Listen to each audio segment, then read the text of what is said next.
Bismillah, assalamualaikum warahmatullahi wabarakatuh. Alhamdulillah, salatu wassalamu ala rasulillah wa ala alihi wa sahbihi wa sallama taslima. Kembali lagi kita duduk bermajelis ilmu untuk menambah sedikit perbendaharaan ilmu yang kita miliki. Tak kala Allah Subhanahu wa taala menugaskan malaikat untuk mencari majelis ilmu, tak kala malaikat itu mendapati majelis ilmu, lantas Allah bertanya kepada mereka, apa yang hambaku minta? Kata malaikat tersebut, mereka meminta surga dan berlindung dari neraka jahanam. Terus ada satu malaikat yang nyeletuk, yang berkata, ya Allah, sesungguhnya yang hadir di majelis ilmu itu enggak semuanya datang untuk belajar. Ada yang mereka datang daripada enggak ada kerjaan di rumah, daripada pokoknya banyak tujuan-tujuan yang lain, yaitu tujuan dunia yang mereka inginkan. Apa kata Allah Subhanahu wa taala? Humul julasa'u la yashki jalisahu. Mereka adalah teman-teman duduk yang tidak memudaratkan teman duduknya yang lain. Meskipun ada tujuan duniawi, tapi jalsatu ma'as sholihin was sholihat, duduk bersama orang-orang yang baik, itu akan memberikan dampak yang baik. Minimalnya ketenangan hidup yang akan didapati di majelis ilmu, meskipun di luar sana kita banyak masalah, banyak utang, tengkar sama suami dan yang lainnya, tapi duduk di majelis ilmu itu ada keberkahan. Nah, pada kesempatan yang berbahagia ini kita akan mengkaji sebuah judul yang berjudul Salasun Muhlikat, 3 hal yang membinasakan di dunia maupun di akhirat kelak. Kenapa kita pilih materi ini? Dikarenakan di sana ada sahabat yang pernah berkata, kanan nasu yas'aluna an rasulillahi anil khair. Adalah manusia, sahabat-sahabat yang lain bertanya kepada Rasulullah itu tentang kebaikan. Adapun saya itu bertanya tentang keburukan. Makhafata an tudrikani. Takut kalau sekiranya keburukan itu menimpaku atau aku kerjakan. Karena jika seseorang tidak mengetahui keburukan, maka dipastikan dia yaqa'u fih, terjatuh pada keburukan tersebut. Maka kita belajar tentang keburukan. Tujuan utamanya adalah liijtinabiha, untuk menjauhinya. Nah, materi kita ini mengarah kepada hadis Rasulullah sallallahu alaihi wasallam yang diriwayatkan oleh Anas bin Malik. Qala Rasulullah. Umahat mau catat hadisnya kah atau terjemahannya saja? Iya. Rasulullah bersabda, salasun muhlikatun. Ada 3 hal yang membinasakan.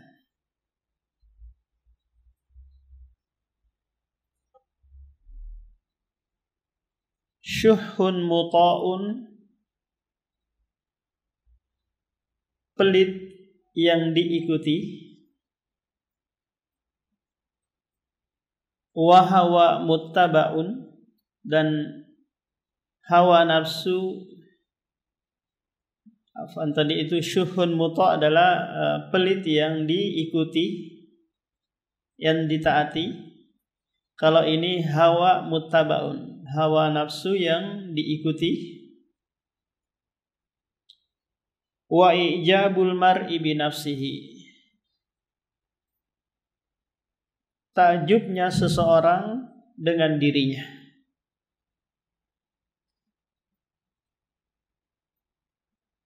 Tiga hal ini atau hadis ini diriwayatkan oleh Tabrani dan dihasankan oleh Syekh Albani.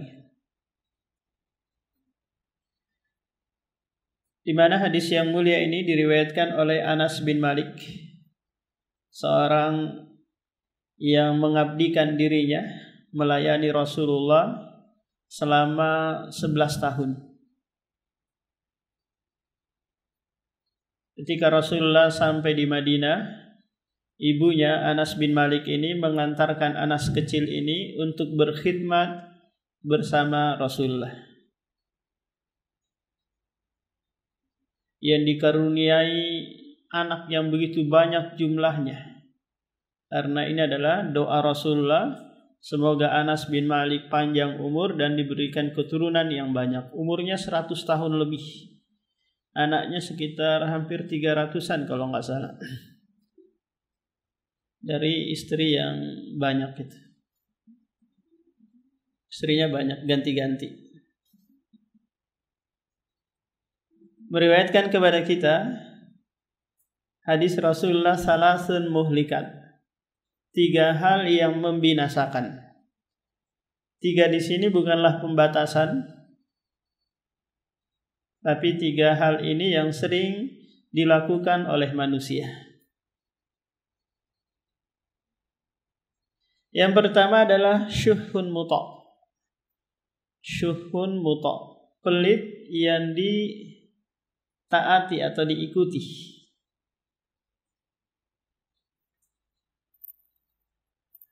Perlu diperhatikan dulu Mahat bahwa di dalam Al-Quran atau di dalam hadis Rasulullah, pelit itu ada 2 lafadz, 2 kata yang sering Allah sebutkan. Yang pertama adalah bakhil. Bakhilun.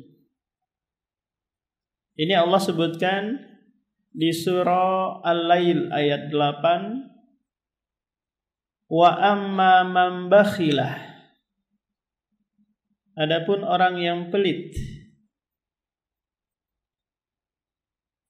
Demikian juga di surah Al-Imran ayat 180. Adapun syuhun, kata syuhun ini disebutkan di surah At-Taghabun ayat 16. Wa may yuqa syuhha nafsihi faulaika humul muflihun. Barang siapa yang menjaga dirinya dari sifat pelit, maka mereka adalah orang yang beruntung. Di hadis Rasulullah juga disebutkan wattaqi syuhha, takutlah kalian terhadap sifat pelit. Fa inna syuhha, karena syuhha itu membinasakan orang-orang sebelum kalian. Lantas apa bedanya ini syuhun dengan bakhilun? Yang sering kita dengar adalah apa, Mahat? Bakhil kan? Orang ini bakhil. Syuhun itu Mahat adalah enggan mengeluarkan apa yang wajib atasnya. Enggan mengeluarkan apa yang wajib atasnya.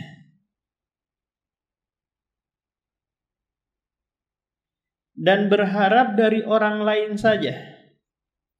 Dan berharap dari orang lain saja. Ini namanya apa? Syuhun. Kalau bakhil itu adalah enggan mengeluarkan apa yang wajib atasnya saja.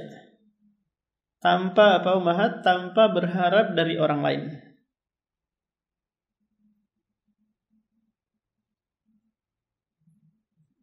Contoh, tak kala ada seorang suami wajib memberikan nafkah bagi istrinya kan Mahat?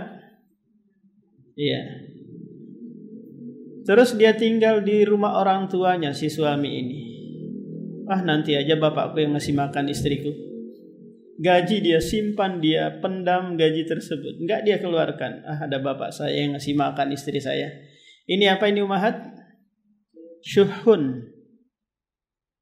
Paham? Syuhun. dia nggak mau mengeluarkan yang wajib atasnya, terus dia harap orang lain yang ngasih.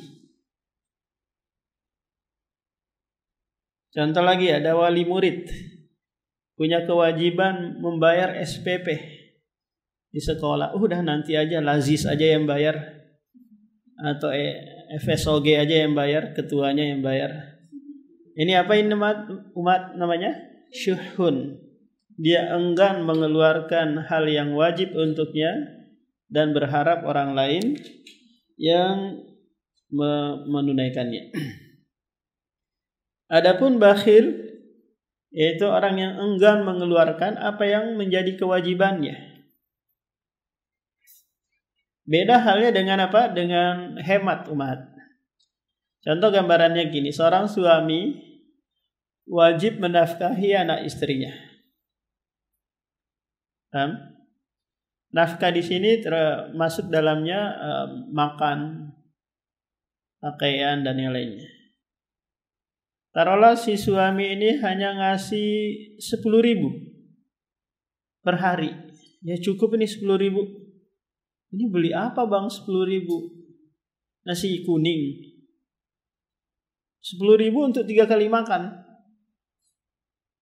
Kira-kira cukup nggak ini umat? Untuk yang berkeluarga satu anak itu 10.000? Enggak. Maka ini apa? Bakhil. Pelit.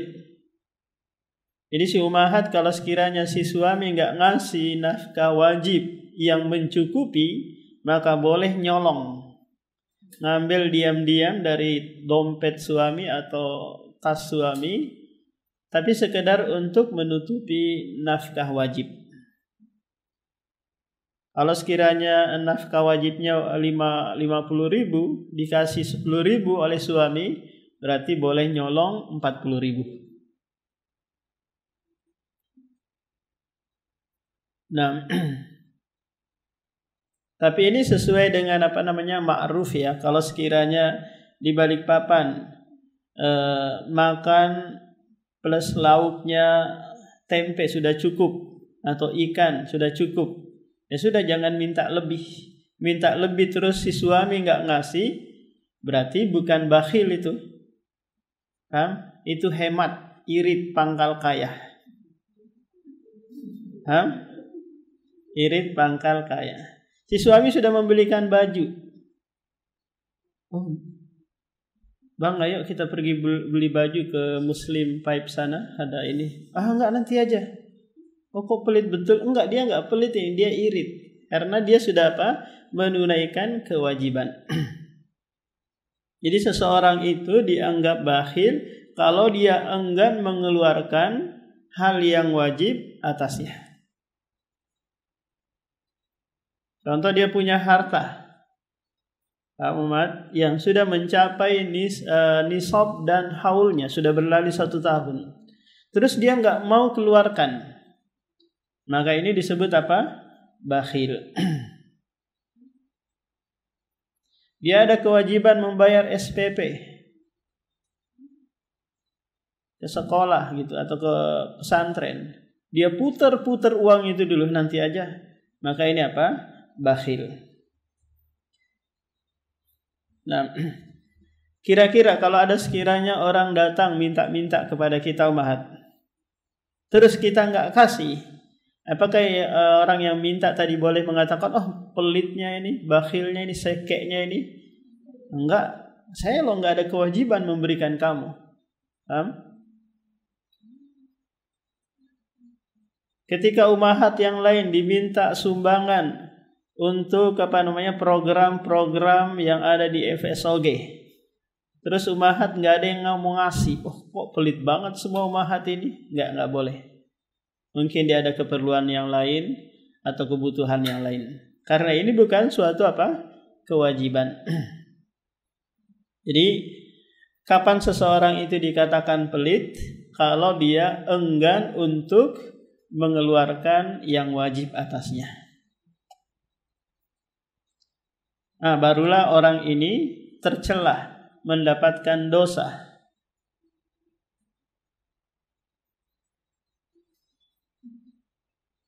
Apa kira-kira umahat yang membuat seseorang itu bakhil? Maka jawabannya yang pertama, do'ful iman.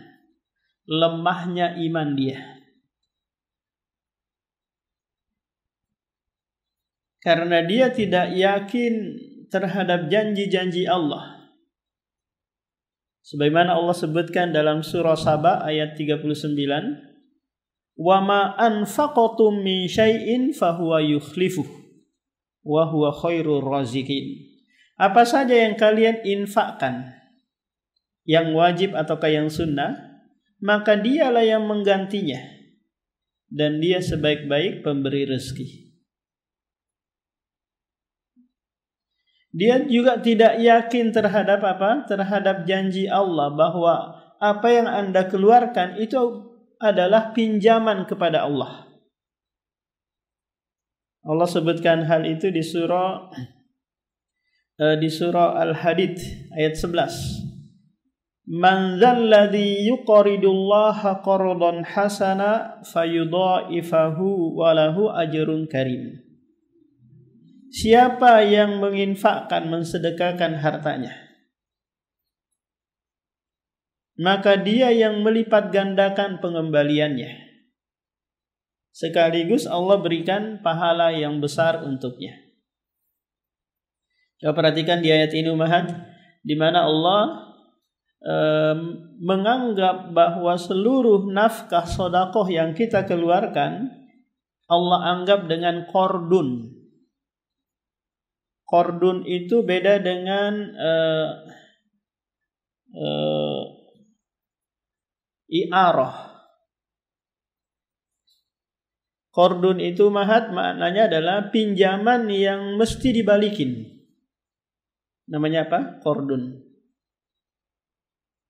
Allah menganggap bahwa sedekah kita itu adalah qardun, pinjaman kepada Allah.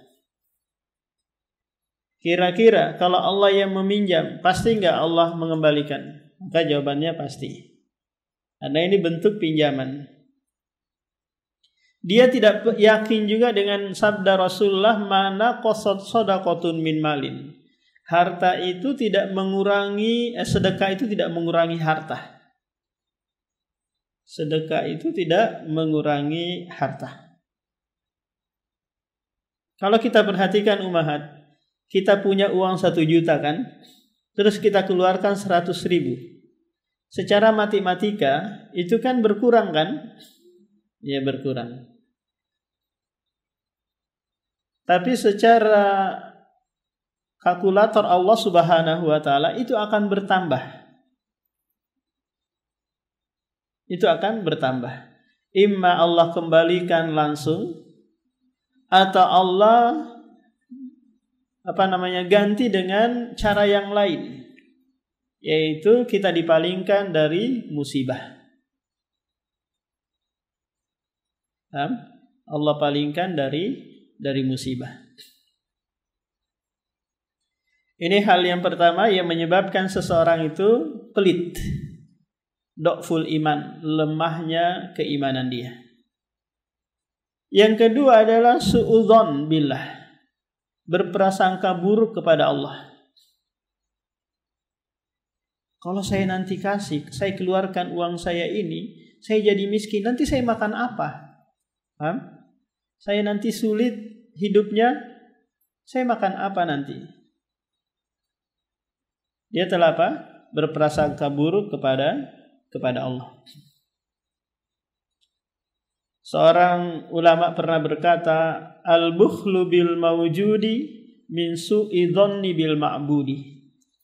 Pelit dengan yang ada itu termasuk berprasangka buruk kepada al-ma'bud yang disembah, yaitu Allah Subhanahu wa taala.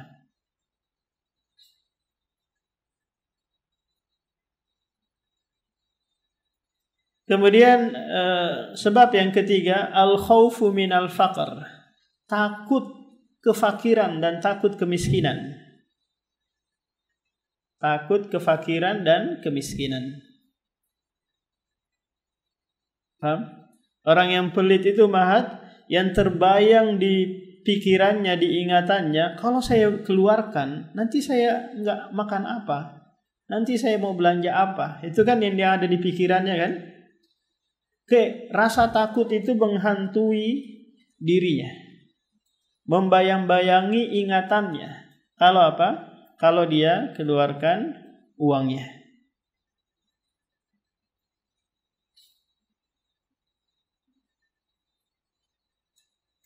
Kemudian sebab yang keempat, al-hubbul mal jam'a, terlalu cinta harta yang berlebih-lebihan. Terlalu cinta harta yang berlebih-lebihan. Allah sebutkan hal itu di surah Al-Adiyat. Innahu lihubbil khairi lasyadid. Sesungguhnya manusia itu sangat-sangat cinta harta. Tuhibbuna mala, engkau sangat mencintai harta. Itu disebutkan juga di surah Al-Fajr. Wa tuhibbunal mala hubban jamma. Dalam bahasa Arab ummahat, tidaklah harta itu disebut mal karena manusia itu begitu condong kepada harta tersebut. Namanya apa? Mal. Bai adalah baitul mal, rumah harta. Baitul mal, rumah harta. Kenapa disebut harta? Kenapa disebut mal? Karena yamilun nafsu ilai, sangat condong jiwa kepadanya. Sementara dia tidak tahu bahwa makin banyak harta itu makin kurang. Makin banyak harta makin kurang. Kata seorang penyair, ziyadatul mar'i fi dunyahu nuqsanu. Bertambahnya harta seseorang itu pada hakikatnya adalah kekurangan. Kenapa kira-kira umahat? Coba lihat. Orang yang sudah gajinya 4 juta pasti akan kurang kan? Pengen lagi yang 8 juta. Orang yang sudah penghasilannya ratusan kepengen lagi yang lebih. Tidak ada yang bisa membatasi keinginan tersebut kecuali qanaah, merasa cukup dengan yang ada. Sebagaimana Rasulullah mengatakan, tidaklah Bani Adam itu memiliki segunung emas kecuali dia akan minta lagi gunung yang berikutnya. Tidak ada yang menutupi rasa rakusnya itu kecuali tanah dimasukkan ke dalam mulutnya. Kematian.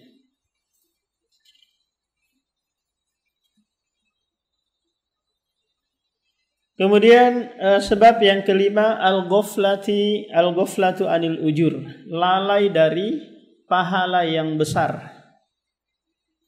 Lalai dari pahala yang besar. Tak kala kita mengeluarkan sedekah, pahalanya apa kira-kira Mahat? Yang pertama, kita didoakan oleh malaikat agar harta kita bertambah. Sebagaimana disebutkan dalam sebuah hadis, di pagi hari itu turun 2 malaikat yang mendoakan mereka yang mensedekahkan hartanya agar diganti. Yang kedua, kita mendapatkan janji Allah Subhanahu wa taala yang itu akan Allah tunaikan, sekaligus pahala yang besar bagi mereka yang mengeluarkan sedekahnya. Tapi ingat umahat bahwa orang yang pelit itu bukan hanya dengan pelit harta. Dia bisa juga pelit dengan ilmu.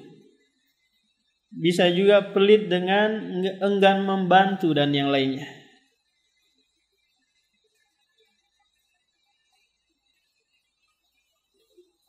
Kalau ada kaum muslimin di sana butuh bantuan, sementara dia punya kemampuan untuk membantu, terus dia enggan, maka dia dikategorikan al-bakhil. Nah, kemudian yang kedua ummahat adalah hawa muttabaun, hawa nafsu yang diikuti. Hawa nafsu yang diikuti. Kita tahu bersama bahwa setiap kita punya hawa nafsu atau dikenal dengan apa? Syahwat. Yaitu keinginan untuk melakukan atau berucap atau mencintai, itu adalah hawa atau syahwat. Ummahat mau makan. Ada dorongan apa di situ? Ada dorongan hawa kan? Ada dorongan syahwat. Kepengen berhubungan dengan suami, di situ ada hawa, ada syahwat. Kapan kira-kira hawa nafsu ini tercela atau berbuah dosa? Maka jawabannya ketika hawa nafsu itu menyelisihi syariat, menyelisihi apa yang datang, apa yang dibawa oleh Rasulullah.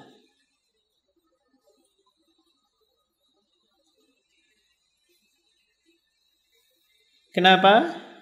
Karena apa yang dibawa oleh Rasulullah atau syariat ini, itu semuanya mendatangkan maslahat. Sementara hawa nafsu itu kerjanya hanya mengarahkan pada keburukan. Inna nafsa la ammaratun bisu. Sesungguhnya hawa nafsu itu hanya memerintahkan keburukan. Satu kepengennya leha-lehai, satu kepengennya apa? Pembebanan yang itu mendatangkan maslahat hidup, dunia dan akhirat. Kira-kira bertentangan gak ini ummahat? Bertentangan kan? Maka nanti hawa nafsu harus tunduk dengan aturan syariat agar jiwa itu selamat. Kalau tidak, maka nanti hawa nafsu itu yang akan membinasakan si jiwa, membinasakan di dunia maupun di akhirat kelak.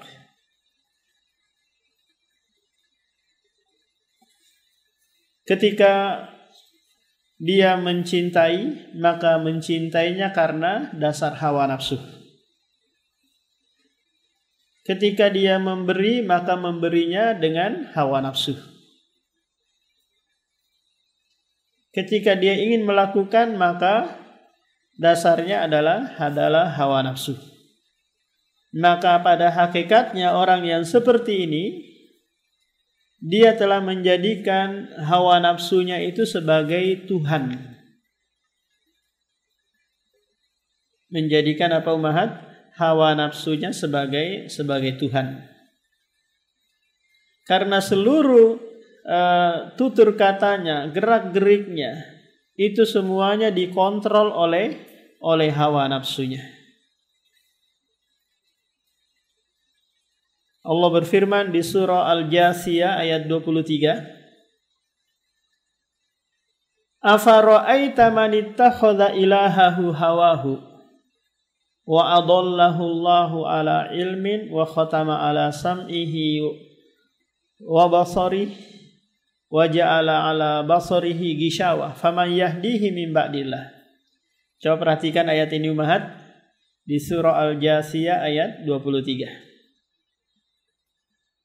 Bagaimana menurutmu wahai Muhammad terhadap orang yang menjadikan hawa nafsunya sebagai Tuhan?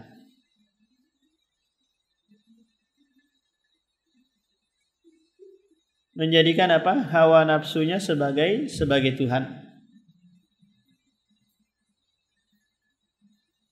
Maka orang yang seperti ini adallahullah, Allah akan menyesatkannya di atas ilmu yang dia miliki.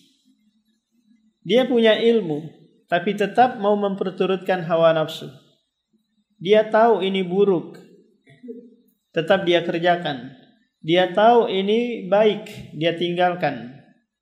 Ini apa umahat dasarnya? Hawa nafsu.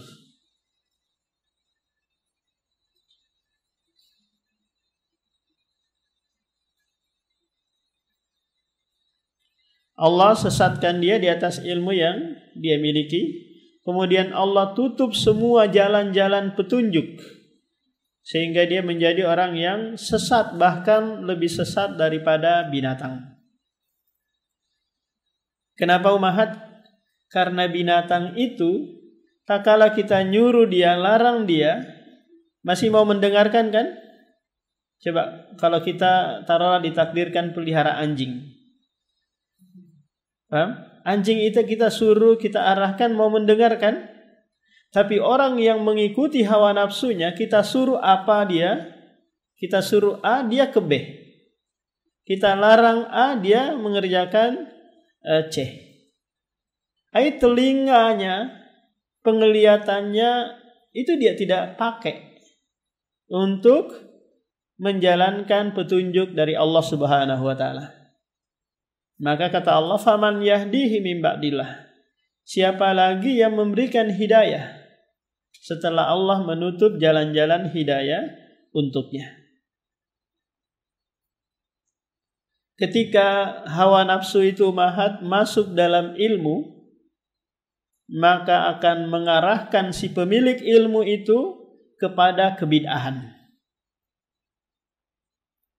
Dia sudah tahu bahwa Isra Mi'raj itu enggak ada dalilnya sedikit pun.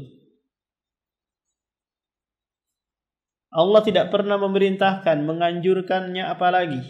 Rasulullah juga tidak pernah melakukannya, sahabat, tabi'in. Ini kan adat istiadat, ini kan kebiasaan yang enggak bisa. Ini kan.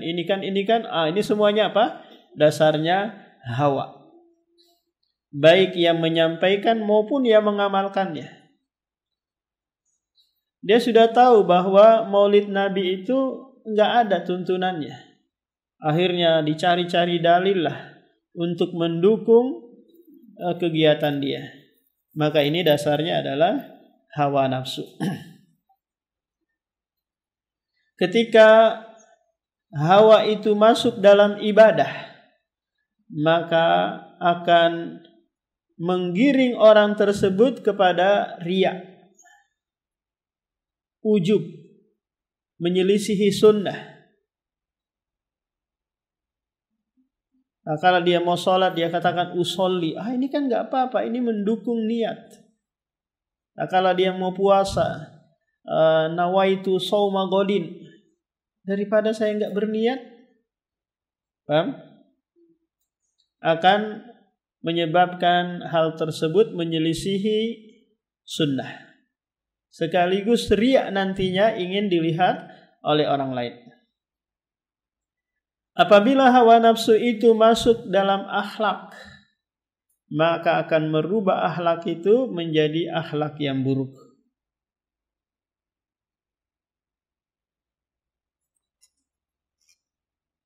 Ketika ada akhwat yang sudah tahu bahwa pacaran nggak boleh, terus dia dia selingi lagi, ini kan pacaran Islami.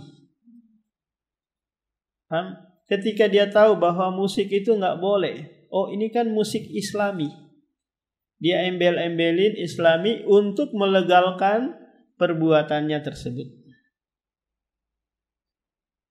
Dilarang mendengarkan musik. Itu kan Ibnu Hazm ada yang memfatwakan boleh mendengarkan musik. Dilarang rokok.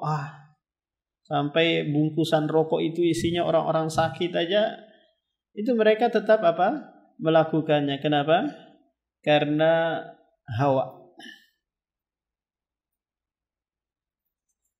Jadi memperturutkan hawa nafsu ini akan membinasakan dunia dan akhirat. Apa kira-kira umahat dampak buruk dari memperturutkan hawa nafsu? Maka jawabannya yang pertama, orang yang memperturutkan hawa nafsu itu pasti tidak mau mengijabahi seruannya Rasul. Pasti tidak mau mengikuti Rasulullah. Allah berfirman di surah Al-Qasas ayat 50, fa illam yastajibu laka fa'lam annama yattabi'una ahwa'ahum.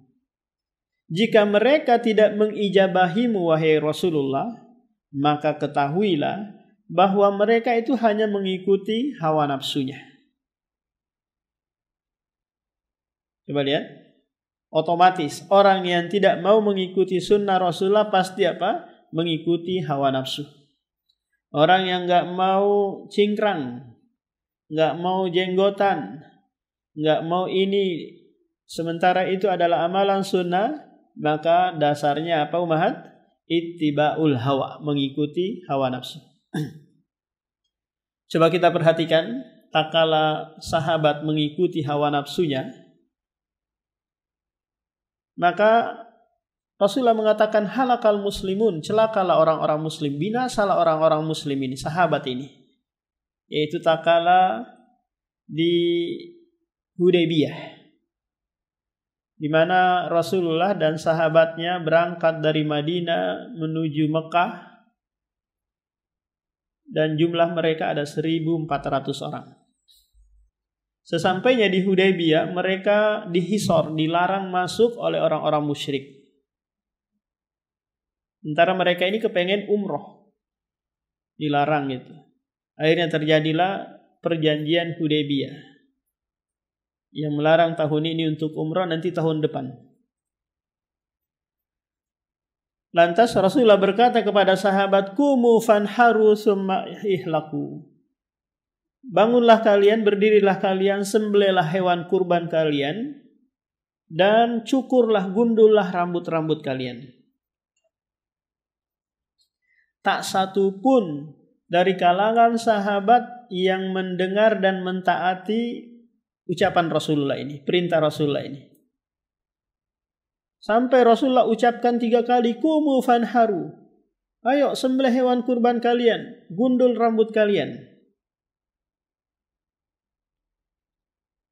Rasulullah marah, kemudian masuk ke dalam tenda sambil berkata, halakal muslimun, celakalah orang-orang sahabat-sahabat ini. Aku perintahkan apa, mereka enggak mau mendengarkan, enggak mau mengikuti. Ummu Salamah yang ada di dalam tenda memberikan nasihat kepada Rasulullah agar sudah enggak usah diucapkan lagi, kamu keluar saja, sembelih sendiri hewan kurbanmu, kemudian panggil tukang cukur rambutmu. Akhirnya Rasulullah keluar melakukan apa yang disarankan Ummu Salamah. Kemudian setelah itu satu-satu sahabat mengikutinya. Kenapa kira-kira umahat? Karena mereka bingung, kok kita nyukur rambut, motong hewan kurban, sementara kita belum umroh, belum haji. Lihat lagi tak kala Rasulullah memasang 50 pasukan pemanah di Bukit Uhud, di Gunung Uhud itu, agar nanti menyerang pasukan orang musyrik yang jumlahnya 3.000. Karena di pihak Rasulullah hanya 700. Dan memberikan pesan kepada pasukan pemanah ini agar tidak turun apapun yang terjadi. Ternyata tak kala Rasulullah di atas angin menang gitu, kemudian pasukan musyrik kocar-kacir lari. Mereka melihat, pasukan pemanah ini melihat, oh ada ghanimah di bawah ini. Akhirnya mereka turun untuk memungut ghanimah. Khalid bin Walid, pasukan berkuda di pihak orang musyrik, memanfaatkan kesempatan ini untuk menyerang kaum muslimin dari belakang. Akhirnya Rasulullah terluka, giginya patah. Dengan sebab apa? Dengan sebab mereka mengikuti hawa nafsu si pemanah-pemanah ini. Sampai Allah abadikan hal itu di dalam Al-Quran. Minkum mayuridud dunia. Di antara kalian ada yang menginginkan dunia. Yaitu para sahabat yang turun memungut harta ghanimah. Coba lihat lagi di mana sahabat mengikuti hawa nafsunya. Tak kala ada seorang pemuda makan di sisi Rasulullah dengan tangan kirinya. Rasulullah, kul biyaminik, makanlah dengan tangan kananmu. Kata sahabat ini, ma'astati, aku enggak mampu. Mastatokta, engkau tidak mampu? Iya, aku enggak mampu. Ma mana'aka illal kibar, tidak ada yang menghalangi memakan dengan tangan kanan kecuali karena kesombongan. Akhirnya orang ini enggak bisa makan mengangkat tangannya ke mulutnya. Karena dia memperturutkan hawa nafsunya, dia kira dia ini kidal, kiri dari lahir. Padahal kadal pun bisa kan? Kanan dari lahir. Enggak ada istilah apa umahat, kidal atau kadal. Yang ada hanyalah pembiaran orang tua kepada anaknya agar setan yang membimbingnya langsung untuk makan dengan tangan kiri. Anak kita umahat kalau dibiarkan gitu, lihat, dia pasti kiri-kiri terus. Kenapa? Karena setan yang turun langsung mendidiknya. Kalau kita enggak halang-halangi, larang-larang, pasti dia akan tumbuh besar seperti itu. Akhirnya apa? Muncullah istilah kidal. Ini musibah yang pertama yang akan menimpa bagi mereka yang memperturutkan hawa nafsu, yaitu apa? Adamul istijabati lir rasul, enggan untuk memenuhi seruan Rasul.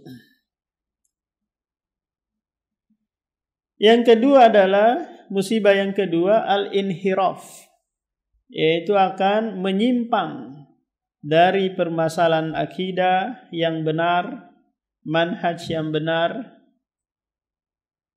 Coba lihat umahat, orang-orang yang mengatakan bahwa Allah di mana-mana, Allah tidak bersemayam di atas arsy, itu karena dasarnya adalah hawa nafsu. Mengedepankan akal daripada dalil.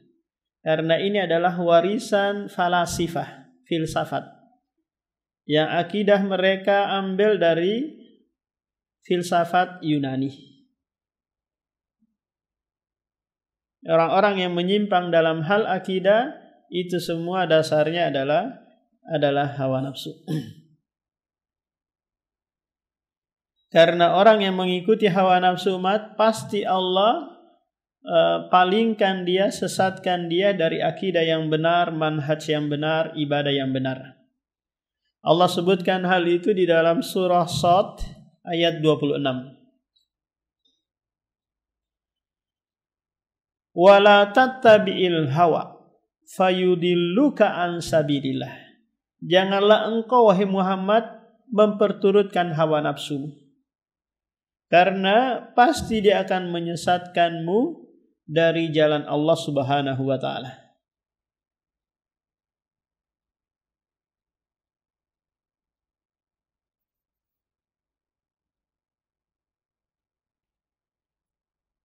Ketika ada umahat yang tadinya rajin ikut kajian di sini, sering ikut kajian-kajian sunnah, kok tiba-tiba dia sering bicarakan pemerintah, ngejek-ngejekin pemerintah, mencela Pak Jokowi dan yang lainnya, terus malas ikut kajian, sukanya demo dan yang lainnya, maka apa ini umahat? Dia memperturutkan hawa nafsunya.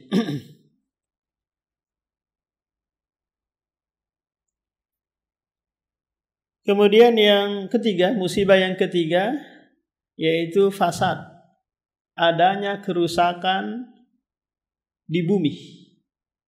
Tak kala seseorang itu memperturutkan hawa nafsu.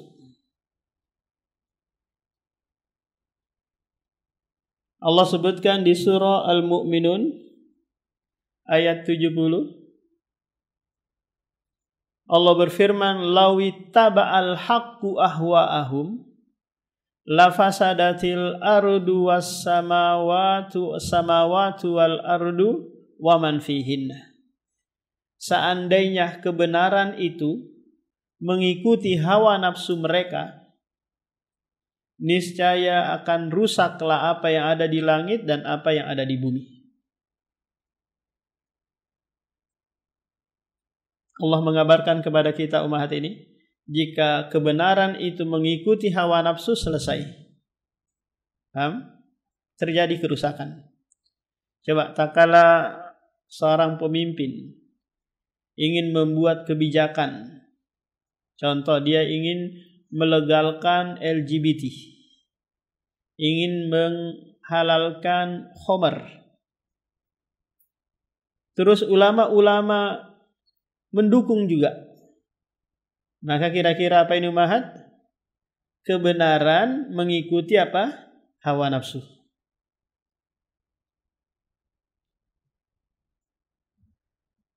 Tak kala ada sebuah lembaga sekolah membuat aturan bahwa di sekolah itu harus ada drum bandnya, harus ada musiknya, harus ada ini.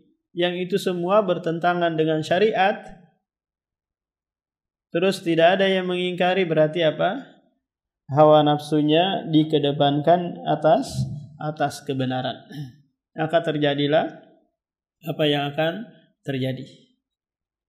Kemudian kerusakan yang terakhir umat, bahwa orang yang memperturutkan hawa nafsu itu, dia tidak memikirkan akibat perkara tersebut. Coba tak kala ada seorang suami selingkuh tebal-tebal dengan perempuan. Bukan tipis-tipis umat, tapi apa? Tebal-tebal. Tanpa sepengetahuan istrinya. Kira-kira apa yang terjadi? Dia akan menjadi hina, terus dia akan banyak kerusakan yang terjadi. Padahal kenikmatannya hanya sesaat. Tapi kerusakannya dia tidak pikirkan. Kenapa? Karena orang yang memperturutkan hawa nafsunya itu apa namanya? Akalnya tertutup sesaat. Pokoknya apa? Udah nanti aja diurusin itu. Pokoknya dipenuhi dulu hawa nafsunya. Kemudian yang ketiga umat, hal yang membinasakan yang ketiga adalah ijabul mar'i bi nafsi. Seseorang ujub terhadap dirinya, takjub terhadap dirinya. Maknanya apa ini? Maknanya adalah seseorang itu memandang kebaikan dirinya saja, tanpa melihat aib-aibnya. Paham umat? Dia hanya memandang melihat dirinya itu dari sisi baiknya saja. Aku loh. Paham?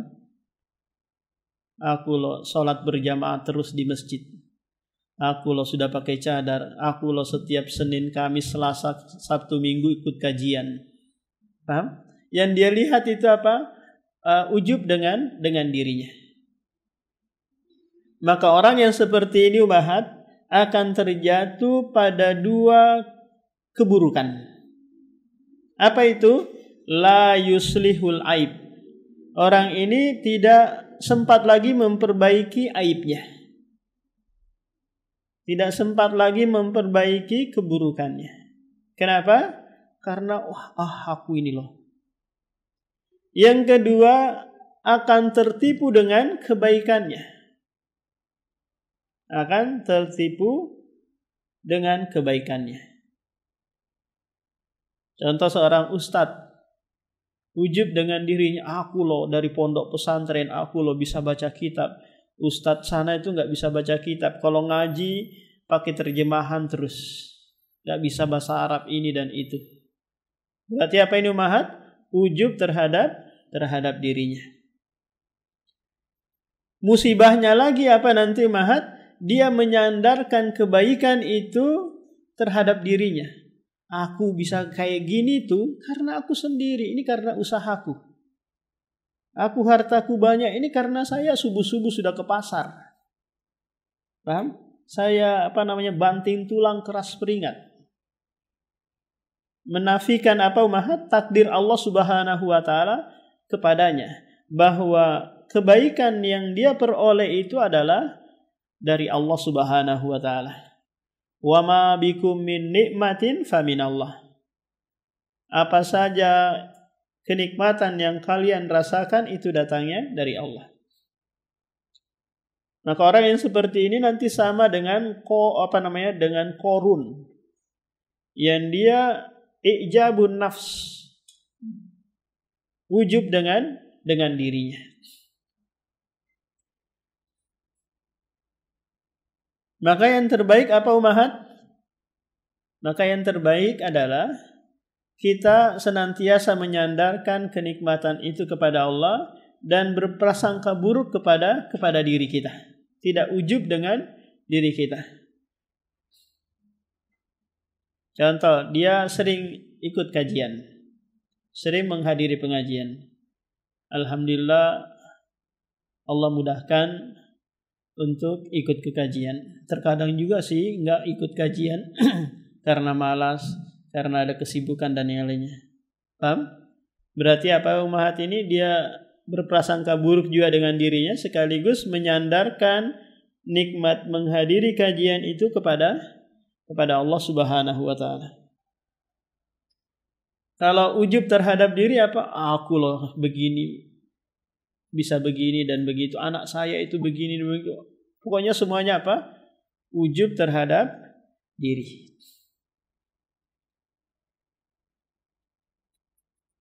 Nah, ini yang terkadang mendorong seseorang itu mahat untuk tasaddur, memberanikan tampil sebelum waktunya.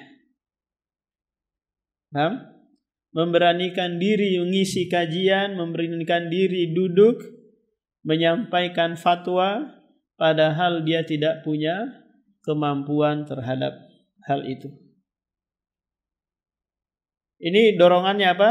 Ijabun nafs, ujub terhadap kebaikan dirinya. Dia belum punya kemampuan, belum punya keahlian, tapi karena dorongan ujub tadi, akhirnya apa? Akhirnya dia binasa. Maka seorang ulama pernah berkata, man tasaddara qabla